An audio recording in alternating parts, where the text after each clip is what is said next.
ഇന്നത്തെ വീഡിയോ ഒരു പെട്ടെന്നുള്ള ഒരു ലഞ്ച് പ്രിപ്പറേഷനാണ്. അതിനായിട്ട് മഷ്റൂം ഉണ്ടായിരുന്നു, അത് തോരൻ വെക്കാൻ പോവാണ്. നല്ലപോലെ വൃത്തിയാക്കിയ ശേഷം കഷ്ണങ്ങളാക്കി ചെറുതായിട്ട് അരിഞ്ഞെടുക്കുക മഷ്റൂം.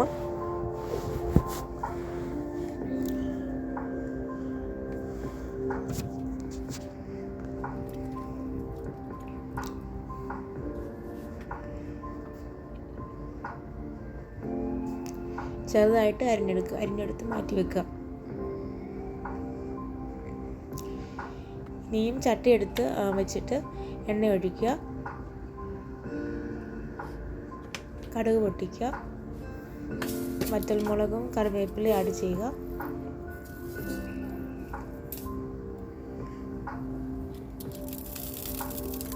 ഒരു സവോളയുടെ പകുതി എടുത്ത് ചെറുതായിട്ട് അരിഞ്ഞ് ആഡ് ചെയ്യുക. നല്ലപോലെ വഴറ്റുക.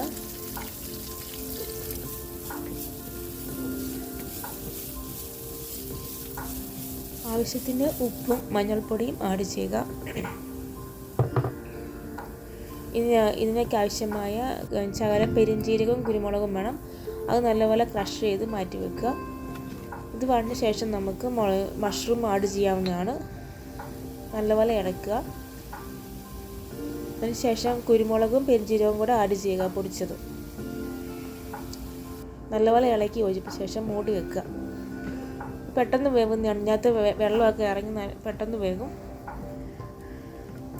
2-3 മിനിറ്റ് കൊണ്ട് ഇത് റെഡിയാവുന്നതാണ്.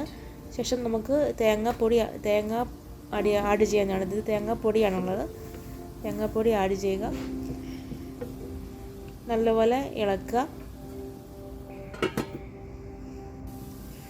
ഇത് മഷ്റൂം തോരൻ റെഡി ആയിട്ടുണ്ട്. ഇത് പെട്ടെന്നാവുന്നൊരു തോരനാണ്. ഇത് മാറ്റി വെക്കാം. ഇനി നമുക്ക് അടുത്തത് ചോറും വെക്കണം. ട്യൂണ മീൻകറിയും കൂടെ വെക്കാനുണ്ട്. പെട്ടെന്ന് അരി അടുപ്പത്തിടുക. ഇത് പെട്ടെന്ന് വേകുന്ന അരിയാണ്. അരമണിക്കൂർ കൊണ്ട് വേകും. അരമണിക്കൂർ വേണ്ട, 10-15 മിനിറ്റ് കൊണ്ട് വേകുന്ന ഒരു അരിയാണ്. തൈ റൈസ് ആയിട്ടേക്കുന്നത്. ഇനി ട്യൂണ ഫിഷ് കറി ഉണ്ടാക്കാൻ പോകുന്നത്. അതിനായി ചട്ടി അടുപ്പത്ത് വെച്ച് കടുകും ഉലുവയും പൊട്ടിച്ച ശേഷം വെളുത്തുള്ളി ഇഞ്ചി ചതച്ചതും കൂടെ ആഡ് ചെയ്യുക. ഉണക്കമുളക് ആഡ് ചെയ്യുക. അതിനുശേഷം ആവശ്യത്തിന് മഞ്ഞൾപ്പൊടിയും മുളക് പൊടിയും ഇട്ട് നല്ലപോലെ മൂപ്പിച്ച ശേഷം ചൂടുവെള്ളം ആഡ് ചെയ്യുക. ആവശ്യത്തിന് പുളി ആഡ് ചെയ്യുക. ട്യൂണ ഫിഷിൽ വെള്ളം നല്ലപോലെ കളഞ്ഞ ശേഷം മീറ്റ് മാത്രം ആഡ് ചെയ്യുക.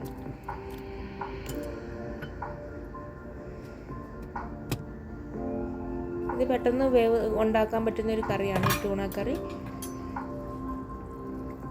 ഇത് ഏകദേശം റെഡി ആയിട്ടുണ്ട്. ചോറ് ഇപ്പോൾ വാർക്കാവുന്നതാണ്. ചോറ് ഇപ്പം റെഡി ആയിട്ടുണ്ട്. നമുക്ക് ഫുഡ് കഴിക്കാവുന്നതാണ്. പാത്രം എടുക്കുക, ചോറ് വിളമ്പി, മഷ്റൂം തോരൻ എടുത്തു, ട്യൂണ ഫിഷ് കറി എടുത്തു. ഇത്രയേ ഉള്ളൂ. Thank you so much. ഇത് പെട്ടെന്ന് ഉണ്ടാക്കാൻ പറ്റിയൊരു ഡിഷാണ്.